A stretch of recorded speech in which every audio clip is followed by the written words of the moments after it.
The 20th century in America did not begin with a political decree or an economic boom. It began with the sputter of a gasoline engine. From the quiet workshops of Detroit, a machine was born that would redraw the map of a continent, reshape its culture, and redefine the very meaning of freedom. This wasn't just metal and rubber. It was a promise. The car, ever since Henry Ford first drove his quadricycle, ceased to be a mere invention. It became an extension of the American soul, a god on wheels. America took to the motor car like no other nation. It craved the personal mobility it offered, the sheer, intoxicating ability to be anywhere you wanted to be in minutes. This desire became a national obsession, leading us to build impressive roads, vast parking lots, and a whole new culture of drive-through convenience.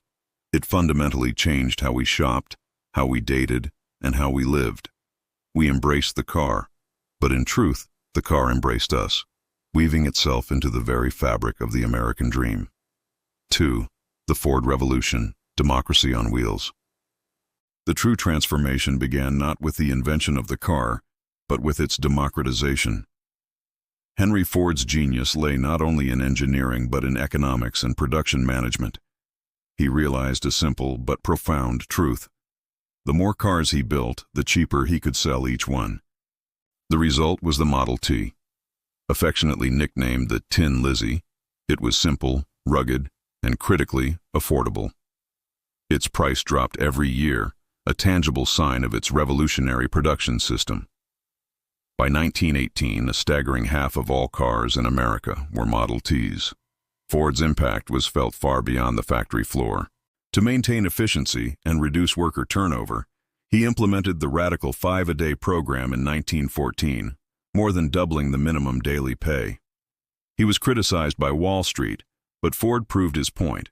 He was creating a dedicated workforce and simultaneously a vast new market. His workers could afford to buy the very cars they produced. This was the birth of welfare capitalism and the concept of the economy of scale, a blueprint that would fundamentally change every industry on Earth. The Model T wasn't just transport, it was a tool for empowerment. It brought the city to the farm and the doctor to the isolated home. It made the weekend getaway, the trip to the national park, and the simple afternoon drive with the family an achievable reality for millions. Third, the age of excess, post-war glory, and the V8 thunder. As America emerged victorious from the Second World War, the mood was one of unstoppable optimism. The industry honed by the war effort into a massive machine, producing planes, tanks, and millions of military trucks, switched back to civilian production with a vengeance. The result was the legendary Golden Age of the automobile. The cars of the 1950s and early 60s were more than transportation. They were a booming, confident statement. They were long, voluptuous, and celebrated the good life with audacious styling and vast stretches of chrome. This was the era of the Big Three: General Motors, Ford, and Chrysler, who made 4 out of every 5 cars in the world. Detroit was, quite simply, supreme.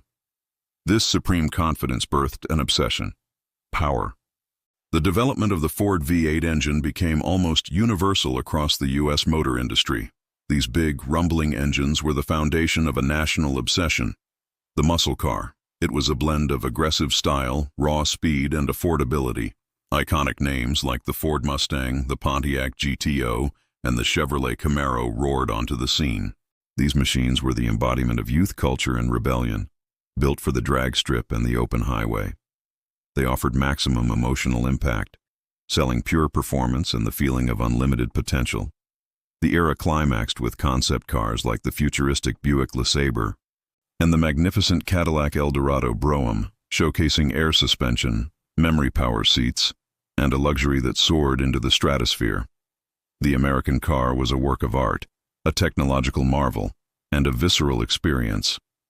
The great turning point, the crisis of the 70s. The party could not last forever. The 1970s delivered a series of punishing blows that brought the American automotive titan to its knees. The first was the sudden, shattering economic turmoil of the 1973 oil crisis. Gas prices soared, and lines at the pump stretched for miles. Overnight, the American public's priorities shifted from power to fuel economy. Detroit was caught utterly flat-footed. After decades of making bigger and heavier cars, their massive V8 engines were simply irrelevant. Compounding the crisis were new emissions control rules and safety regulations. The powerful muscle car engines of the 60s had their horsepower decimated. This period is now infamously known as the Malaise era, defined by unwieldy, underpowered, and visually compromised vehicles. In stark contrast, foreign competitors, especially Japanese manufacturers like Toyota and Nissan, offered everything the market was now demanding: small, fuel-efficient, and relentlessly reliable vehicles. The American industry, lulled into complacency by its decades of dominance, watched as imports began to carve away its market share. The assumption that the American lead was unassailable was a spectacular and very nearly fatal failure of vision. The search for a new road, modernity, and the future. The late 20th century became a decades-long struggle for survival and relevance. In the 1990s, Detroit thought it had found the answer in the SUV, sport utility vehicle, a new category that blended the utility of a truck with the comforts of a car. These big vehicles were hugely profitable, but the dependency on them left the big three vulnerable once again when fuel prices inevitably rose. The ultimate reckoning came with the global financial crisis of the 21st century's first decade. General Motors and Chrysler filed for bankruptcy, saved only by a controversial government bailout. The giants were finally humbled.